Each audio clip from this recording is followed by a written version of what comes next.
Hey, friendo, Steve here. And Larson. Yeah, welcome back to Going In Raw, the only pro wrestling podcast you need to be listening to right here at youtube.com/Steve and Larson, and available wherever podcasts can be found. Be sure to hit that subscribe button and the notify bell next to it if you always want to know, rather, when new Going In Raw content's coming up. We're also available on the Patreon at patreon.com/Steve and Larson. At the $20 a month tier there on Patreon, not only do you get the Friendo Care Package, including comic book, posters, stickers, and postcard. Not only do you get 5 bonus episodes of Going In Raw every single week, you get to put your question right here, Aki, on Matt Chat for us to talk about it on the air. Or you can send us a text question, whatever. Doesn't matter. Anyways, we've got Clash of Champions happening today. Yeah. Join us for our live stream reactions. Correct. Or don't. No, please do, though. I mean, it'd be cool if you did. Yeah, otherwise it'd just be us sitting there watching by ourselves, and we don't want to do that. If literally nobody did it, it would just be us. I'd just go home. I'd still have a good time. Anyways, so with that in mind, the good friendo Rich has a question about Clash of Champions. Let's see what he has to say. Friendos, Rich the Smash Bro here with a Matt Chat question. Just real quick, for Clash of Champions to be better than a B-level pay-per-view, what has to happen? What is going to leave fans that night thinking, what the just happened? Why? What now? What's going to happen next? So, my real question is mainly with Braun and Seth. Let's say they retain their tag titles. Who goes over at the end and how? I obviously believe Seth will go over through some form of interference and DQ. Not taking away from Seth, but I don't think him beating Braun clean is feasible. If they do have Braun going over and they stay the tag champs, what's going to happen next? Just give me some insight, because I got no idea, friendos. Thank you, Rich. Thank you, Rich. I'll go first. Please.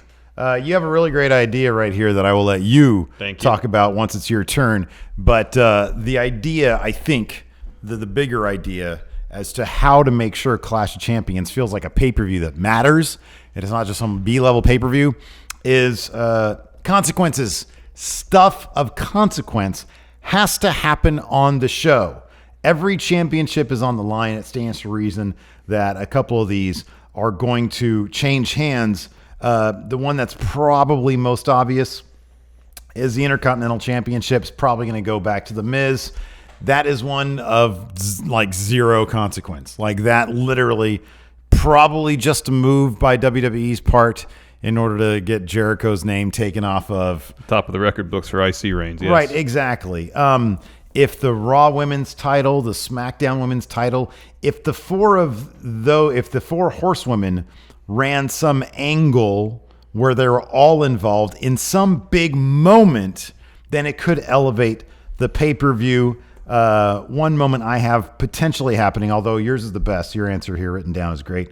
If Randy Orton, if the bell rings and Randy Orton strikes within seconds on an RKO and picks up the title in shock fashion.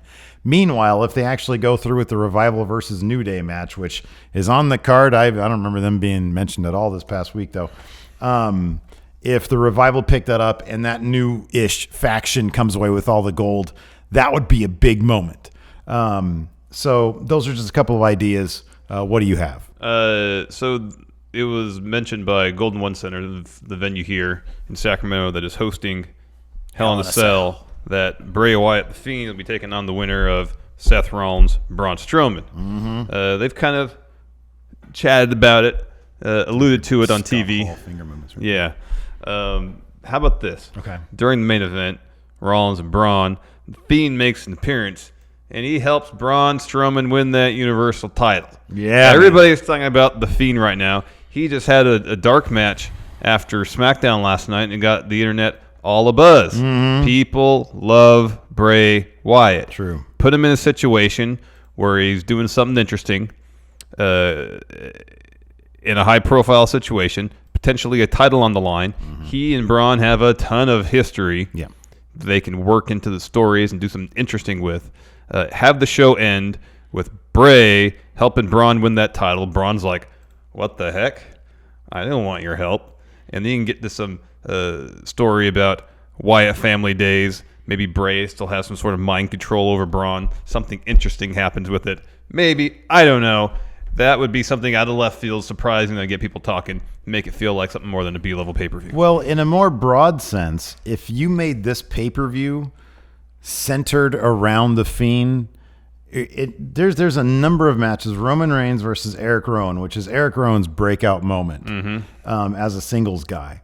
That could be influenced somehow by The Fiend. The one you already talked about with Braun Strowman and Seth Rollins, that could be influenced by The Fiend. Randy Orton versus Kofi Kingston. Of course, Randy and Bray. There's history there. Any number of these, and it could be seen as the thing that really puts The Fiend at that sort of position that we felt Bray should be in, where he's kind of a puppet master. You know, he's kind of like an Undertaker type, where his presence means so much to everybody. You can never feel safe when he's around. Yeah. So if you're to do something like that, there's any number of stories happening right now that you can make this feel like a big deal. I mean, they're kind of already doing that. I kind of feel with the Seth and Braun tag situation and then the Universal Championship match. I kind of feel like that's a big thing that's ready to happen. Yeah. That should be pretty interesting. So I think they have the pieces in place to make it a big, important feeling pay-per-view. The great thing about Clash of Champions too is that like it has a pretty decent history, like the pedigree, how it goes back to like I think NWA days, doesn't it? Yeah, it was counter programming to one of the WrestleManias. Is how it started. Yeah. And it was their sort of non-pay-per-view pay-per-views. Yeah, just ran on TBS. Yeah, that's right. So it's got a great tradition where they could make it a big deal every year. See if they do though. It's up to the WWE. Yep. Speaking of counter programming, Patrick Sparks has a question about potential counter programming. Ooh. Take it away, B-Man. Hey, friendos, Pat here. All right, so we know that the WWE like to counter program things, specifically other companies doing shows. It's happened with Ring of Honor in New Japan with NXT shows before. So that got me thinking. With NXT TakeOver Rumble Weekend being taken away and replaced with Worlds Collide, speculated that maybe NXT TakeOvers are going to stand alone on their own now because they are that strong and can get the viewers and everything like that. So, do you think the WWE is going to counter-program AEW pay-per-views with NXT TakeOver pay-per-views? I wouldn't be surprised if they did. I don't really see it being a good idea to do that, but what do you guys think? Thanks, friendos. Bye. Thank you, B-Man. Thank you, B-Man. Maybe. I wouldn't put aside their own possibility. I mean, despite what they say, probably one of the main reasons that NXT is on cable television now.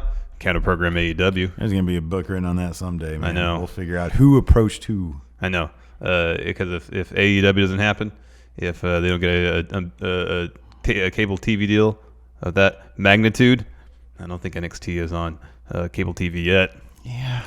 I don't think it is. Yeah, I don't know. Despite what Triple H or Vince might say about it. So the WWE is not above counter programming a promotion that hasn't had a regular episode of TV on yet. I'm just going down that thread. When that one episode of NXT showed up on USA, was AEW a thing at that point? Was that it was just part of WWE. It was just part. Yeah, way before. It was just part of WWE Week. Yeah.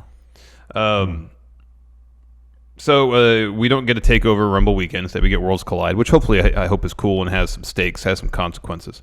And the only thing we've heard about takeovers is that more information to come about 2020 takeover schedule later on. So we know AEW runs Memorial Day weekend, Labor Day weekend. Their next show, Full Gear, is running Veterans Day weekend. I would not be surprised if they run a show President's Day weekend in February. That way the shows are roughly evenly spaced. So if you see the first takeover announced the Saturday of President's Day, strategy, you know what it is. Yeah. I'm not saying this is certainty. I'm also not saying it's not going to happen. I think the possibility exists that they could think it's a good idea for them. I don't think it is. I think it benefits everybody if NXT does their thing. Don't worry about AEW. AEW does their thing. Don't worry about what NXT is doing. Just put forth the best product you have, and people will watch it. So if you force fans to make a choice on the same day, you're cutting into your own potential audience. I agree with you, but playing devil's advocate here. You cannot say there was not a palpable buzz around 2 weekends ago when all those shows ran head-to-head, not head-to-head necessarily, different times of the day, but all on the same day.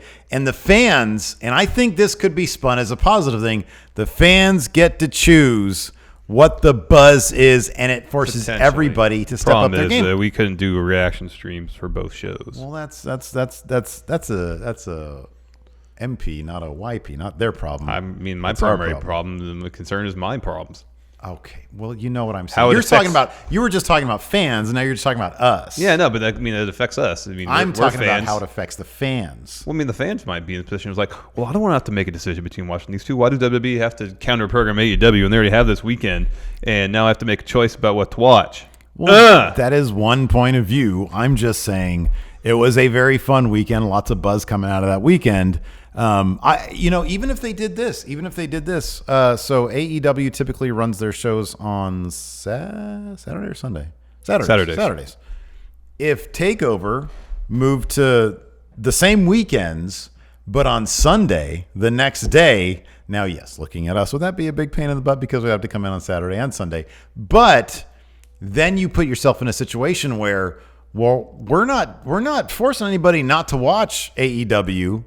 You can watch it, but we're going to have the final word, and we'll see who has the buzz coming out of the weekend. Mm-hmm. That might not be a bad idea. Yeah, that's something. But I mean, the idea of them directly counter-programming AEW pay-per-views as in running going head to head is a bad idea. Terrible idea. That's not a good idea. Terrible idea. Anything else to add to it? No, that was it. All right. Next, got a question from Christopher Rampersad. Take it away, Christopher. Hello, Stephen Larson. So my question is, there's rumors that Kevin Owens might be going back to NXT, and that would be cool. And what do you think he would be doing at NXT? I hope he's not playing like Big Brother and Little Brother at NXT, if you know what I mean. I hope there's like a bigger role for him and something for him to do cool. Not to be there just to be, he's just there. Thank you, Christopher. Thank you, Christopher. Kevin Owens in NXT. Oh, that's going to be exciting. Hopefully it happens. If it happens. No, I'm not getting my hopes up. So I saw your answer. I just did the opposite. I think he should join the Undisputed Era. Big moment, big angle, huge moment. And then after a couple takeovers, there becomes a situation where who's the alpha dog? Adam Cole Bebe or Kevin Owens. They end up splitting, and then you get just a series of amazing matches. This is how you do it. This is how you do it. Kevin Owens was just fired by Shane McMahon.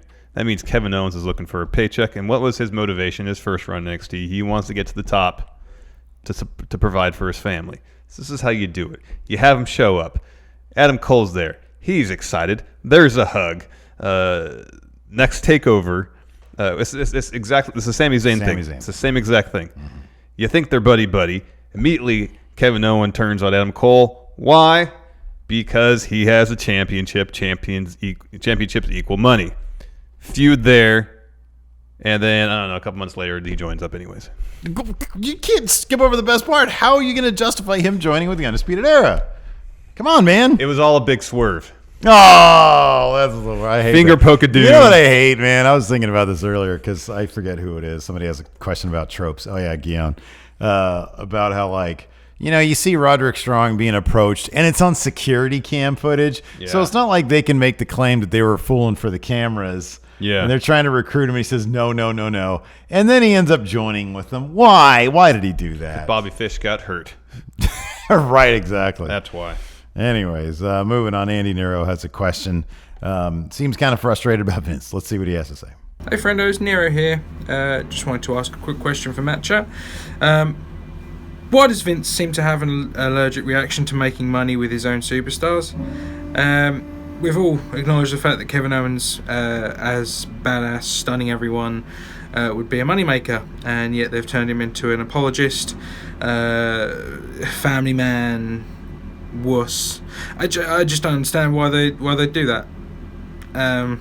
Yeah, it seems as though all they want to do is make money through sponsorships and Saudi money. So yeah, talk, discuss, tell me what you think. Bye. Thank you, brother Nero. Thank you, Andy Nero. Anyways, I'll go back to what, granted, it's Ryback, so take it with a grain of salt, said during, I think, a conversation with Triple H, where there was some comment made about They'll never be the company. They'll never be another John Cena. But it was put forth in the context as if the company almost didn't want another John Cena.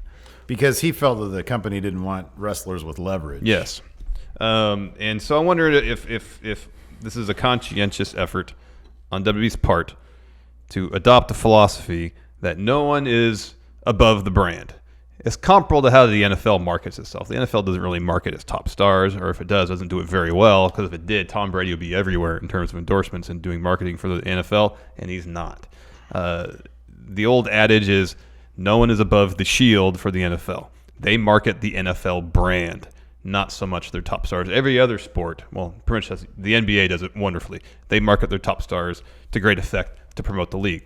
Baseball is such a regional sport that there's not a whole lot of stars in baseball that transcend the specific region in which they play that they can market on a national level these days. Just isn't the way baseball operates. It's probably the same thing with hockey. So I guess that would be my guess. That's what it is. If there is any sort of deliberate effort to not develop stars, the most likely scenario is that from a creative standpoint, that he just doesn't have he's lost the mojo. That's what it is. That's exactly what it is. We saw them try to do this. Yeah. And here's the thing. When you look at the landscape and you see that nobody's really bigger than WWE, there's no Cena anymore, you might go to conspiracy theory, which is what you kind of just did. Yeah. But what you said is true. The most likely situation is that the creative mojo just isn't there. Well, he is out of touch. He tried to make Roman Reigns into John Cena. He didn't intentionally... he didn't intentionally mean to make John Cena John Cena. John Cena developed organically. Same with Daniel Bryan. Here's the thing about Vince's record when developing stars, and by that I mean him handpicking somebody to be the face of the company. I think it's worked once. Yeah. Hulk Hogan. Yeah. Every other time, it either didn't work at all, didn't work how he wanted it to work. Hogan was huge in AWA, and he says, "Oh, well, I want that." He was in a Rocky movie too. Yeah, exactly. So, yeah, you're right. Stone Cold Steve Austin, if you look at how did Vince bring in Stone Cold? Ringmaster. He was the ringmaster, and it was terrible, and you couldn't see it. You couldn't see huge superstar. Vince's wife, or I'm sorry, Stone Cold's wife at the time says you should be Stone Cold because they watched a documentary on a serial killer called The Iceman. And then he was like, all right, I'm Stone Cold. They want to call him Chili McFreeze. Right? So you're right. Every time Vince has tried to make the man, and it's funny because whenever Conrad on the wonderful Something to Wrestle With podcast, Bruce Pritchard, Conrad's like, why did he bring this guy in? And well, he thought he could be the man. He thought he could make a lot of money with him.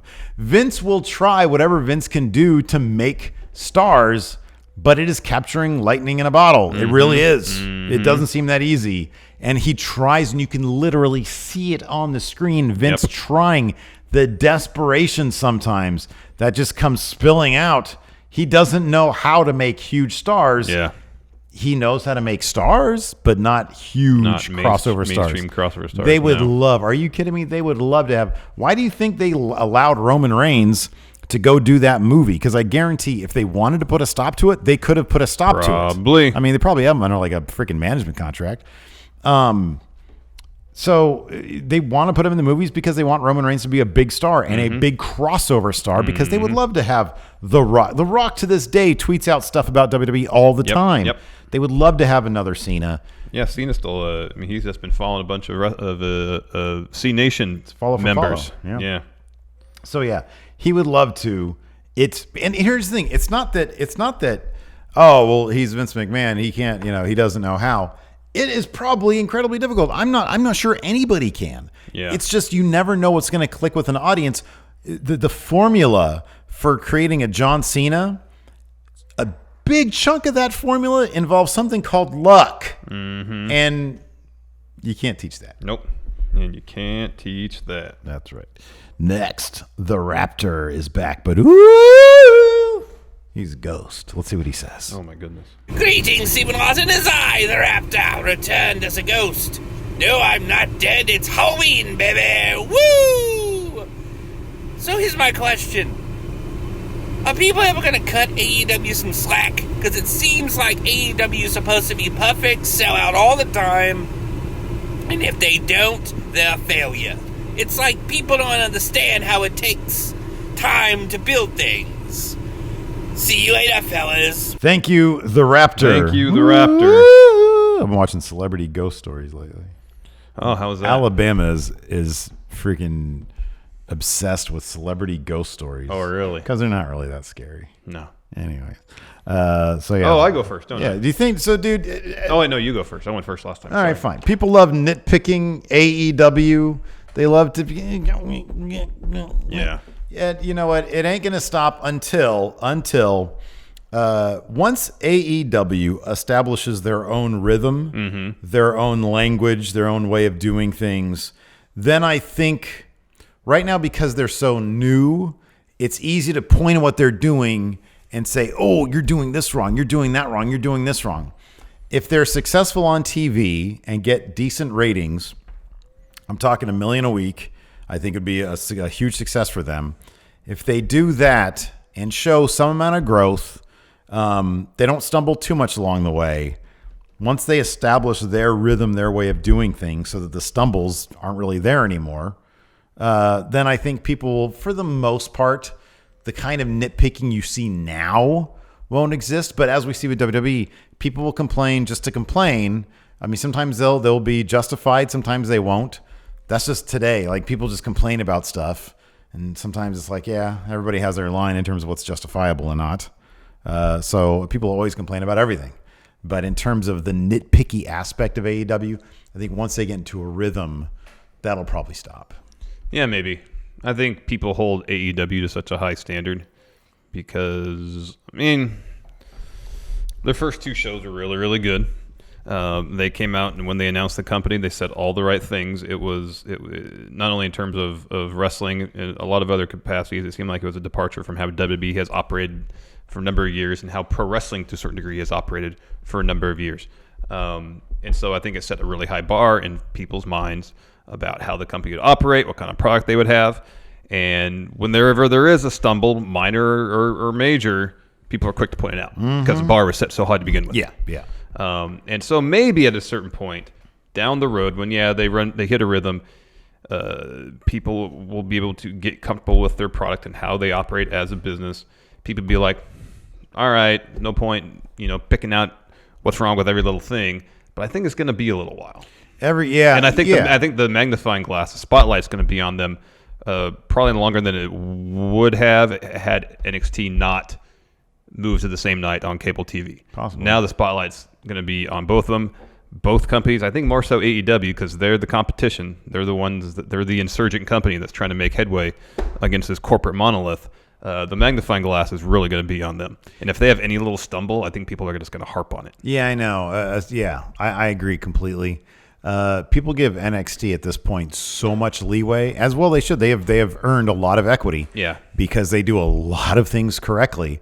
And I feel like there's not as much. I mean, I don't know. I feel like there's not as, comparatively speaking, there's not as much pressure on NXT. I don't think WWE's putting NXT out there to say, hey, squash the competition. Nope. They're just putting out there, hey, AEW, you got one more problem. Yeah, I think it's that. What it is. They siphon some viewers, so when the ratings come out, AEW's viewership isn't as large as it may have been. It's going to look good for WWE and bad for AEW, but it's not like NXT is being put on cable to put AEW out of business. Right, exactly. So yeah, I think the bottom line is, we do live in an era where everybody has a voice thanks to social media, and people will use that voice and use it about everything. So yeah, but in terms, I think once they get into a rhythm, the little weird stumbling blocks that won't be really pointed out. Yeah. Next question from Jacksonville's Number 1, Gian Halili. Yeah. What's going on, friendos? This is Jacksonville's number 1 Matt Chatter, Gian Halili. This week, my Matt Chat question is, what are wrestling storyline tropes that are just tired and old and need to go away? Storyline tropes that need to find their nearest recruitment office and turn themselves in, son. Storyline tropes that don't make you go, yeah, but they just need to go away. Like the jealousy angle for the women, or the you're not pretty. I don't know. Let me know what you guys think. Too sweet, hearty handshake. You guys are amazing. Probably the best. Probably. Later, guys. Yeah, Guion, I want you to go to the nearest recruitment office and turn yourself in. son. This is one thing, and it was highlighted by Eric Rowan's promo the other day. That kind of evil mastermind stuff. This is like a crap thing in movies, too, where the evil mastermind has a moment, so he just divulges his whole plan and why he did it and his motivation for everything. It's the worst. Lame-o. Vince was kind of full of those tropes this week. I didn't even think about that. Yeah. Because, he did the mastermind thing. He did the you're ugly thing, which Guion pointed out as a tired wrestling convention. Yeah, it is. I mean, it's a tired entertainment convention. You know, I mean, it's been parodied several times, of course, in Bond movies. It happens all the time where right before the villain puts an end to Bond, he has to divulge his entire plan, why he did it, and throwing a nefarious laugh at the end. Yeah. It's tired. Don't need that. Yeah. I mean, it should be plainly self-obvious. One or several reasons why Rowan would have attacked Roman Reigns, to get a spotlight on himself, to give himself more opportunity. I can go on and on. He doesn't need to stand in the middle of the ring for 5 minutes and explain everything. Doesn't need to happen. Yeah. Just doesn't need to happen. So, no, I agree with that. I'm just going to go more broad than that and say heels and faces. Why can't people just be people? I think it's kind of silly for somebody to one day be totally averse to cheating or using, shortcuts, and then the next day be totally into it, a heel turn. I think the idea that people are that fickle with how their personalities work is a really weird concept to me. Why is it somebody can be bad one day and be a sweetheart the next day and vice versa? I think it's a very silly concept that worked in the 80s. I think that once the Attitude Era hit, that concept probably should have been out of the window. And it's still around. So yeah, I'm going to say heels and faces. I think it's a very silly concept. I think it's something that AEW is actually really toying with and playing with in a fairly effective manner, especially like Cody. That's been a very interesting thing to see. So yeah, that's what I'm going to say. I think people work best when they're just people. Yes, people. Next guy, question from Stephen M. What's going on, guys? Stephen M here. My match chat question this week is about feuds and the overall focus on titles. Should there be less focus on people getting title shots unless there's a motivated story for it, or if there's a tournament for it? Say the likes of the King of the Ring, where I've seen most of my favorites just not win it. But say Andrade won out, this could lead to another weaving back into the Ray story, and just stories weaving in and out like that and giving purpose. And with the new Fox deal coming up and definite rosters, I feel like we need more stories, and stories that could headline a pay-per-view, like the likes of Ciampa and Gargano over the title, just because how good the story is. And who do you think those stories could be? Thank you, Stephen M. So if I understand the question correctly, he's sort of just asking if there should be less of a focus on titles. Yeah, that's my understanding. More focus on stories, independent of titles. Yeah, I mean, I don't know. I mean, Clash of Champions is a different pay-per-view because it's literally every title's on the line. Every title's on the the line. But then you got Roman Reigns and Eric Rowan in a match where no title's on the line. Yeah, and they're going to have that's kind of a title too. I don't know. I think that number one, WWE has a lot of titles, so just naturally, there's going to be a lot of stories that revolve around those. But no, I don't know. I think it's a decent. I don't know. What do you think? I don't know if there's a situation where there should be less emphasis on titles. I think there should be more energies put forth in creating interesting stories that don't involve titles. Because if the situation was, all right, we're gonna invest all our creative energies just in promoting the matches where titles are involved. Well, then, yeah, the undercard stuff where no titles involved is going to be relatively uninspired creatively. But if you actually invest, and that's like one thing the Attitude Era did relatively well is. If you're on TV regularly, you were involved, and you were involved in the story. You weren't just there to have the occasional match. Yeah. Usually, if you were on TV and you were involved, that's because you were involved in the storyline. Whether you got a title or not, whether the story was good or not, there was a storyline you were involved in. That's not so much the case now. It's gotten better on Raw, I feel like, where they're dedicating time to developing characters, creating stories for men and women on the undercard. Like, what the heck is Andrade doing? Basically losing an extended squash match to The Miz. That's terrible, yeah. I'm like, why? And that's really the problem in my mind. It's not so much that too much creative energy is invested in title feuds. It's just not enough is invested in the undercard feuds where no titles are involved. Yeah. I just like good stories. I don't care if there are titles involved or not. Next, got a question from Gatlin T. What's up, Stephen Larson? This is the Firefly Funhouse's newest puppet, Gatlin T. And I've been looking a lot on, like, forums and Facebook comment sections and YouTube comment sections here recently. And I've seen a lot of people complaining about wrestling fans using insider terms like bump, push, stuff like that. A lot of people complaining about it here recently, saying it takes the fun out of it. So I want you guys to talk about it. What do you guys think about wrestling fans using wrestling terminology? Thank you guys. Too sweet and a hearty handshake. Thank you, Gatlin T. Thank you, Gatlin T. Yeah, I should be allowed to say bump, work, shoot, angle, gimmick, character, yeah, work. Yeah, you already say work. Yeah, kayfabe. Why not? I've seen some, I can't remember where, but like they're like wrestler people involved in the industry were like, well, fans, you're not in the industry, you shouldn't use those terms. Yeah, no, I've seen several wrestlers. Yeah. And it's stupid. Mm-hmm. Like, okay, at what point am I if I go through training and have a match, am I then allowed to say a word? Am I not? If I volunteer to help set up the ring, then can I do it? Yeah. If I want to ask a director about his job as director of movie, am I not allowed to say things like DP or MOS? Some of the short term gaffer. Yeah, or short form jargon used in the film industry to communicate things. Yes. EPK. Yeah. Am I not allowed to say those things? No, you can say those things. It's stupid. Yeah. The idea that people should be limited to the words they use.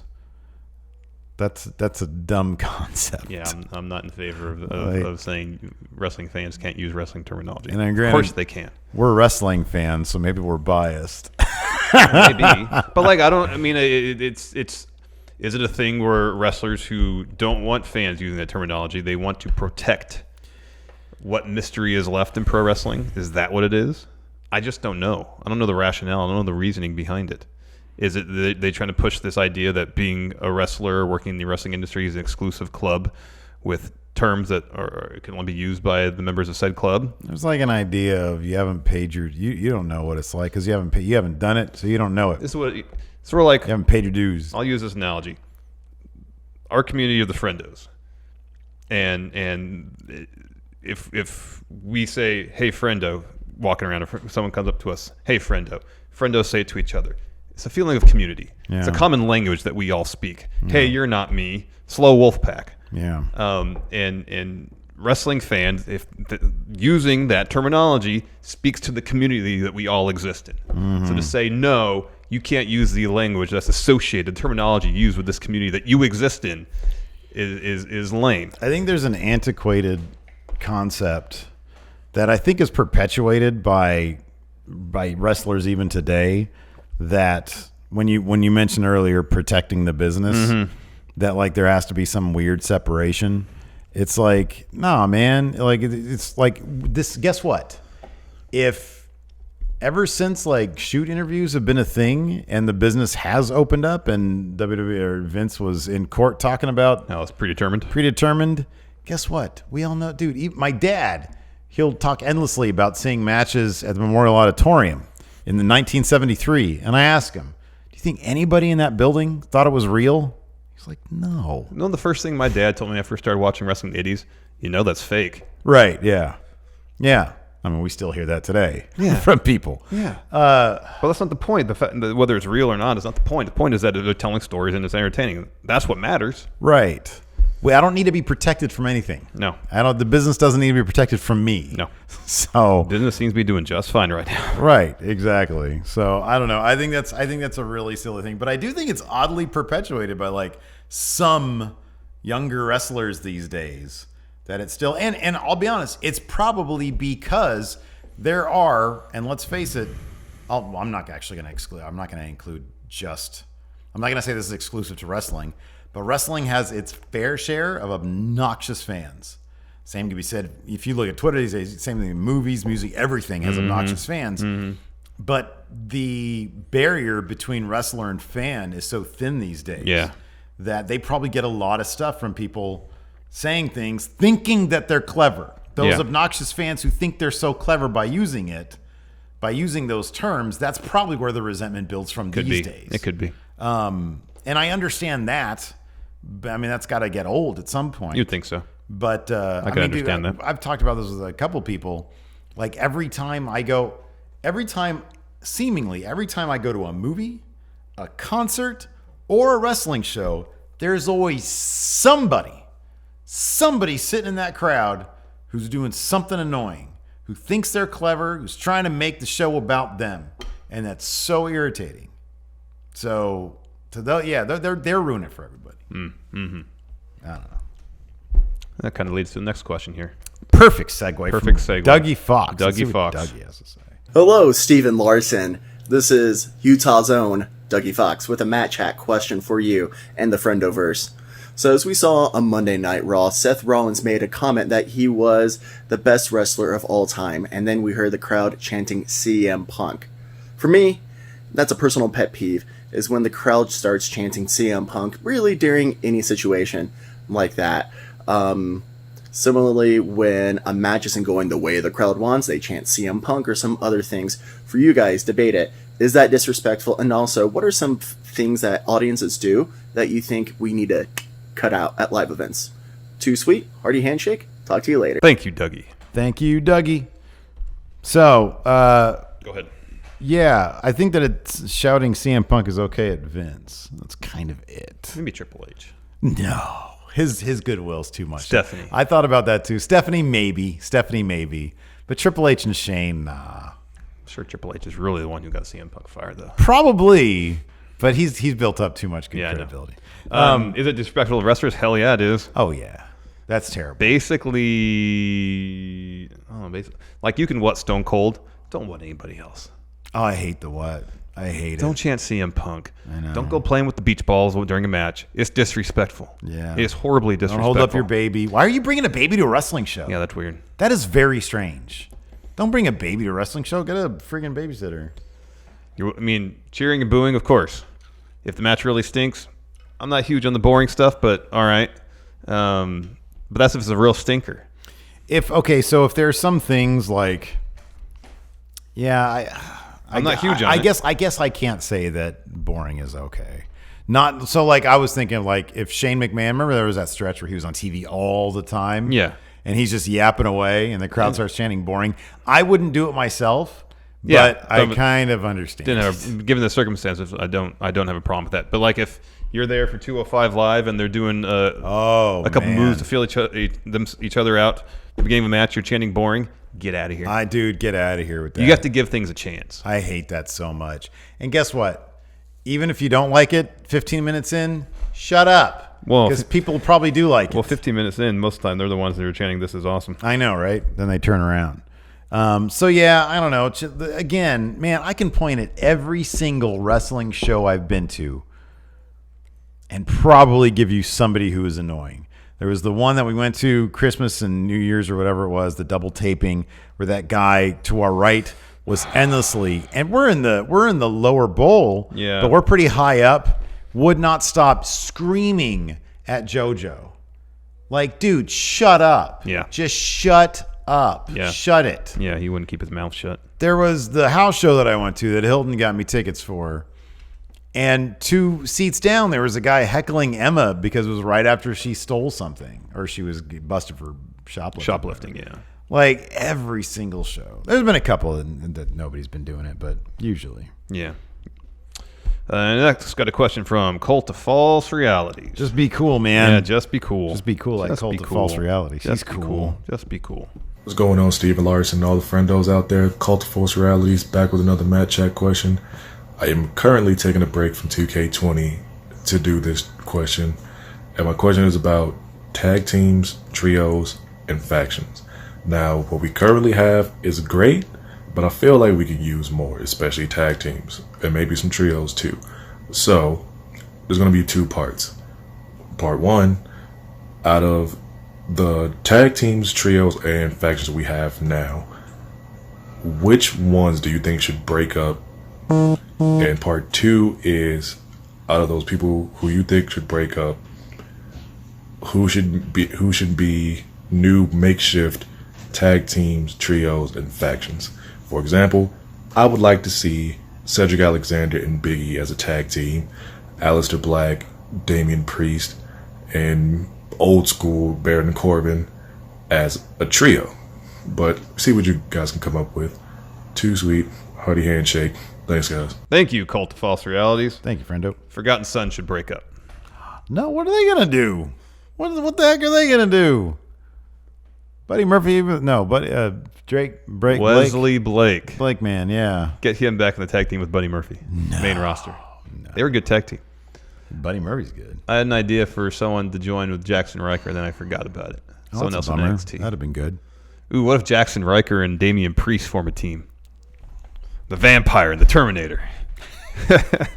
Good stuff. No, that's what I want. I want the OC as it exists now to disband. No! Let me finish. Finn comes back from his hiatus. He joins up. They get back together. Come with a new name because the OC is not very good. That's what I want. Oh, AJ's in? AJ's in, Oh, yes. okay. I thought you meant they're just, they're all in, but with a better name. Yeah. They break up, though. Then Finn's like, no, we got to get the band back together. Yeah. Then they get back together with a cooler name. And just than the stop OC. calling, just leave the club alone. Just come with a stop new name. calling, stop saying club. You don't have to say club anymore. Anyway, I've got a Lucha House Party should break up also. But then all the other luchador guys, including Humberto, Garza, Sin Ray, they form... But Andrade, the Lucha World Order, the LWO. All right. I like it. That's a good one. All right. Oh, gosh. Now we got a question from Wayne Maker. Full kit. This is my favorite. Hello, Stephen Larson. It is Full Kit Waymaker here. Progress hat, shirt, pink shorts. And I'm here with a Matt Chat question. The Matt Chat question is related to the disbanding of Fun Illuminati in Fun Wrestling as it's coming to a close. Now, I would like to know what irritating feature of each other would cause a disbanding of Going in Raw. I want you both cut a promo on each other using the most irritating thing that pees you off about your respective partner. Interesting. Too sweet, hearty handshake, shoulder knee. Take care, guys. Thank you, Wayne Maker. This dude sent me a message. He was pissed that I lost in that Fun Illuminati match. I was too. I legitimately wanted to get them over. He's really invested. It's that new goddamn setup we have in there. That's what it is, man. It sucks. Don't worry, we only got like a month left of gaming, and then we're not going to do it again. No, so. we'll do some gaming stuff. Anyways. All right. So what's the one thing in your mind that would cause us to... I don't know. I mean... I have an answer. Well, yeah, but really? Like that's just... Go ahead. You can tell them. I don't care. So the last 2 weeks... Steve, post-launch, has had some serious gastrointestinal issues and leads to some gas. Yes, gas, farts. And there's that. And that unto itself isn't that bad. Yeah. Here's the kicker. Okay. So you've taken to absconding with my office chair. Oh, it's so comfy. I know which one I'm going to get to. I should get that soon. I could get that you said soon. like a week and a half ago. You said Maybe you I'll get get that it today. So you've absconded with my office chair sitting in your cubicle right now. Usually I have it back in our back room, our streaming area, so I can sit when we watch. And did you see what I did Yes, today? that was nice. But what'll happen is when you have your post-lunch gas, it's not like you trade out chairs so you don't get your beef in my chair. You might stand up and fart a foot away from it. But as you said today, when it was a little odoriferous, because you did it, sat down within 10 seconds, and what did you say to me? Oh, that might burn into your chair. I just said that I don't to want get under your skin. stink, your butt stink, your beef to get into my chair. You're not going to break this money tree up over my farting. Get out of here. I don't know, man. You got pretty upset when I happened to fart next to you while you were making a burger. It was literally 15 years ago. Yeah, and you That still was bring a it up. very long time ago. You still bring it up. It was really weird. No, because you did kind of the same thing just like a year ago when we went to Double or Nothing or wherever it was. That was early in the morning when I had just woken up. That was real. That was very inconsiderate. Just kind of slipped out. Yeah, no, I apologize for it. Anyways, I honestly don't know. Like, I'm not even serious about this. I had to answer Wayne's question. Come on. I don't know. Yeah, I know. I was trying to think of something. I was trying to think of anything. I like legitimately don't know. You can't think of anything fun and lighthearted like farting in a chair? I mean, you burp a lot, and that gets annoying. Because, like, when you burp, it's like you go, excuse me.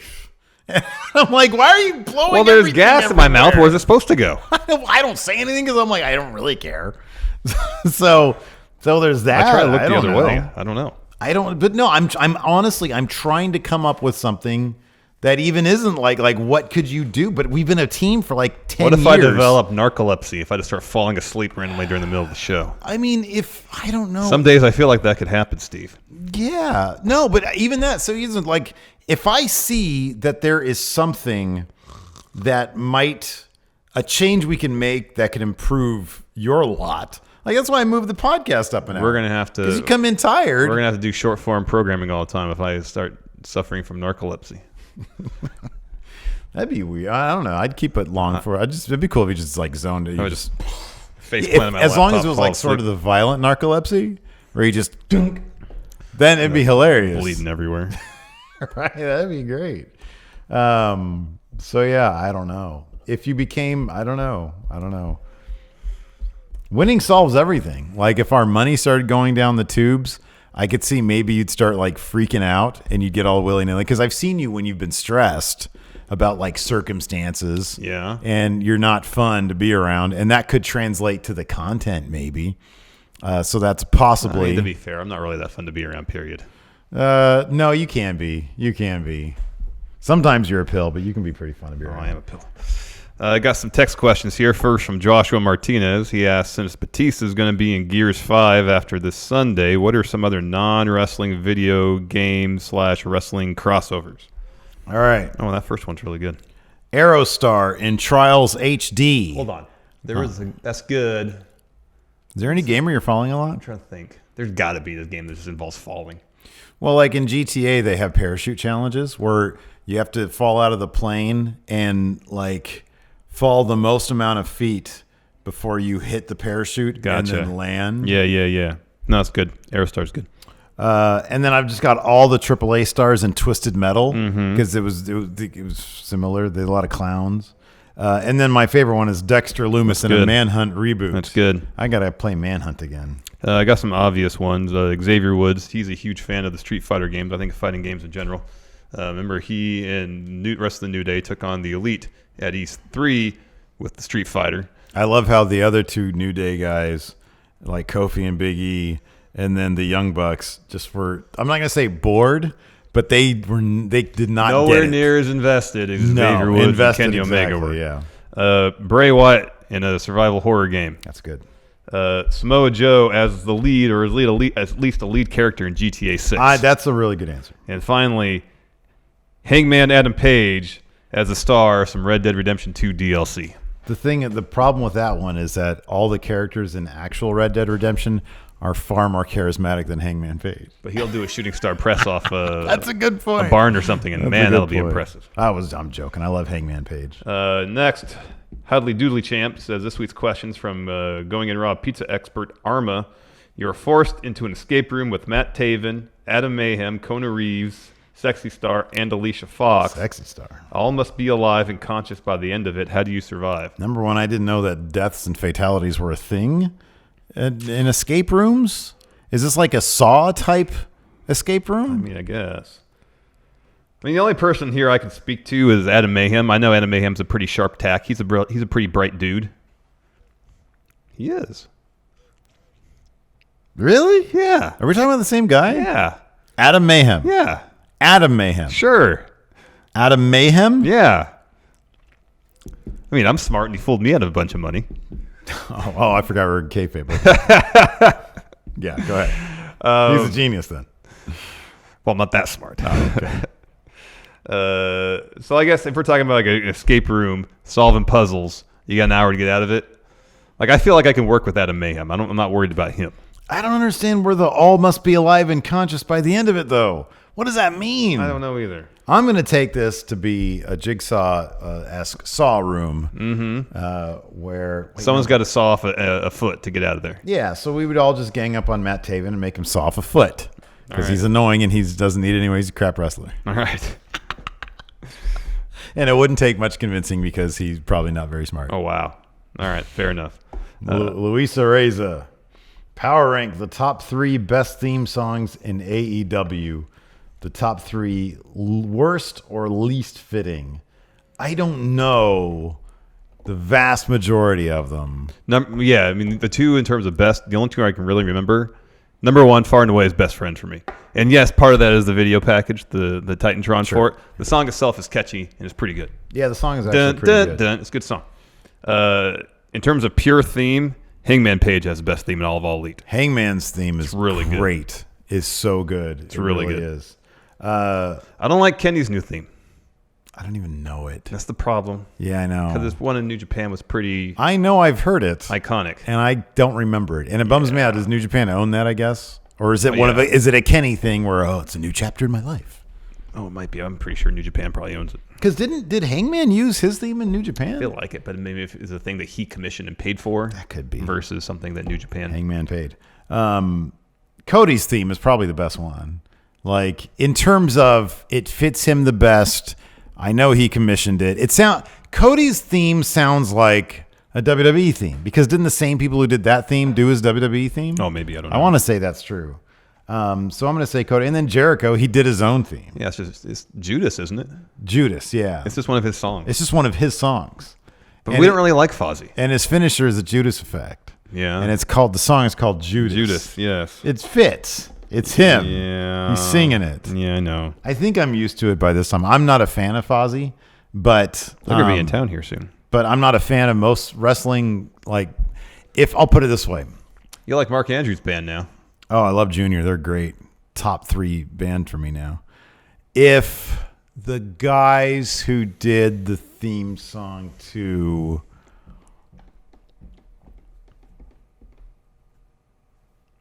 Okay, let's say that it wasn't CFO $. All right, Jim Johnston. No. Okay, let's say that. So, for example, Aleister Black's theme song. I really dig that theme song. Right. If I guess it was CFO $. Plus The dude who was singing it. The dude who's singing it. If they, as a band, crafted an album, I would have no interest in that. I like that one theme song. I have an association of it with Aleister Black. That's why I like the song. That goes for a lot of wrestling themes. If Jim Johnston had an album of just non-wrestling stuff, might I check it out to give him a chance and the benefit of the doubt? Possibly. Yeah. Would I really be into it? Probably not. So wrestling themes are just different. Cody's works. Would I get an entire album of that type of stuff? No. But it works good for him because it's a wrestling theme. That's my point. At least his song isn't just a 30-second loop played ad nauseum, like a lot of WWE themes are these days. Never been a fan of any of the Young Bucks stuff. Their new one's all right, even though it's just a NWO ripoff. Is that what it is? It's got NWO elements to it? Yeah, that boom, boom, boom, boom, boom. Oh, I guess so. The first is Young Bucks, second is NWO. Yeah, well, I got the second one. Okay. Well, it's kind of NWO / Voodoo Child amalgam. Yeah. They always just come off. And it's kind of their thing to be cheesy. Being the Elite's cheesy. Yeah. It's just kind of, I'm not a big corny, cheesy guy. Well, I am, but I don't like that kind of humor. There you go. Anyways. That's it for Matt Chat. Yep. If you want your question here on Matt Chat, by all means, go to the Patreon, patreon.com/Steve and Larson. $20 gets you there. Thanks for watching. Till next time, we'll talk to you later. Goodbye.